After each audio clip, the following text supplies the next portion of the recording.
1857 का साल था। भारत के इतिहास में वह एक ऐसा मोड़ था जहां हर कोने से आज़ादी की चिंगारी भड़क उठी थी। झांसी की रानी लक्ष्मीबाई उस चिंगारी की सबसे प्रखर ज्वाला थी। पर आज हम बात करेंगे उस शस्त्र की जिसने रानी के हाथों में सत्ता, सम्मान और शौर्य का प्रतीक बनकर ब्रिटिश हुकूमत को हिला दिया था। रानी लक्ष्मीबाई की तलवार। मणिकर्णिका का जन्म 19 नवंबर 1828 को काशी में हुआ। वे बचपन से ही असाधारण थी। घुड़सवारी, तलवारबाजी और अस्त्र शस्त्र में उनका अद्वितीय कौशल था। उनके पिता मोरपंथ तांबे ने उन्हें नारी सीमाओं से परे सोचने की आज़ादी दी थी। जब वह झांसी की रानी बनी और उनका विवाह राजा गंगाधर राव से हुआ, तब तक उनकी प्रसिद्धि एक साहसी नारी के रूप में फैल चुकी थी। राजमहल में रहते हुए भी मणिकर्णिका अब लक्ष्मीबाई ने अपनी तलवार को कभी त्यागा नहीं। वह रोज अभ्यास करती और अपनी सेविकाओं को भी युद्ध करना सिखाती। परंतु किसे पता था कि एक दिन यह तलवार देशभक्ति का प्रतीक बन जाएगी। 1853 में राजा गंगाधर राव की मृत्यु हो गई। अंग्रेजों ने झांसी को हड़पने का प्रयास किया। रानी लक्ष्मीबाई ने अंग्रेजों से दो टूक कहा, मैं अपनी झांसी नहीं दूंगी। इसी घोषणा के साथ उन्होंने अपनी तलवार को पहली बार सत्ता के विरुद्ध उठाया। उनकी तलवार सिर्फ लोहा नहीं थी, वह एक भाव थी, आक्रोश, आत्मसम्मान और न्याय की पुकार। रानी ने खुद अपने हाथों से तलवार थामी और अपने विश्वसनीय सैनिकों के साथ अंग्रेजों की सेना का सामना किया।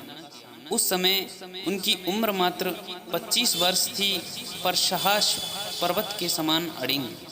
1857 में जब स्वतंत्रता संग्राम शुरू हुआ, रानी लक्ष्मीबाई उसमें मुख्य सेना नायिका बन गई।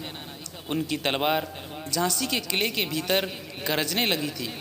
उन्होंने महिलाओं की एक सैन्य टुकड़ी बनाई जिनमें झलकारी बाई, सुंदर मुंडा, मंडलबाई जैसी वीरांगनाएं थीं।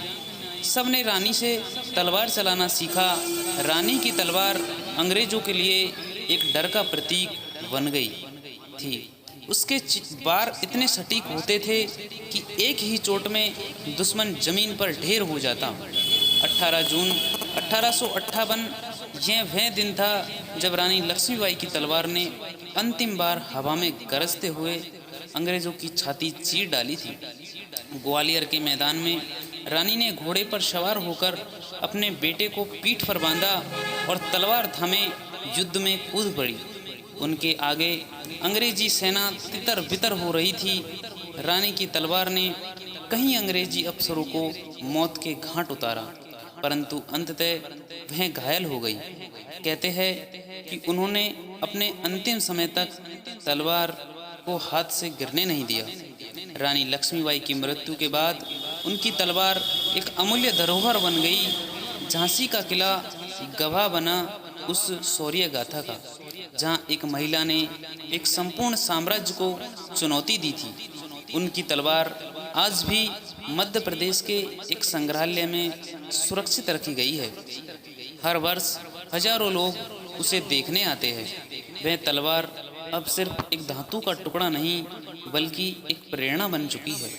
रानी लक्ष्मीबाई की तलवार यह सिखाती है कि कोई भी शक्ति अगर साहस और आत्मसम्मान से संचालित हो तो वह इतिहास बदल सकती है। उस तलवार का हर बार नारी शक्ति का प्रतीक बन चुका है। रानी ने कभी यह नहीं कहा कि महिलाएं युद्ध नहीं कर सकती। उन्होंने साबित किया कि एक माँ, एक पत्नी, एक रानी ये सब पहचाने हो सकती है, पर सबसे पहले वह एक वीरांगना थी। आज के युवाओं के लिए रानी लक्ष्मीबाई की तलवार एक संदेश है। अगर अन्याय के खिलाफ खड़ा होना है तो पहले भीतर की तलवार को जागृत करो, चाहे वह तलवार कलम की हो, विचारों की हो या फिर आत्मबल की। रानी लक्ष्मीबाई की तलवार की यह कहानी सिर्फ एक ऐतिहासिक विवरण नहीं है, यह भारत के आत्मसम्मान की गाथा है। यह तलवार हर उस स्त्री के हाथ में प्रतीक है जो अन्याय के विरुद्ध लड़ने को तैयार है।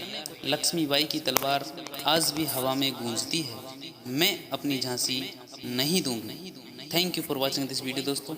आपको यह कहानी अच्छी लगी हो तो प्लीज़ लाइक और कमेंट करना ना भूलें और साथ ही साथ पेज को फॉलो करना ना भूलें। मिलते हैं किसी नेक्स्ट वीडियो में, तब तक के लिए बाय बाय, राम राम।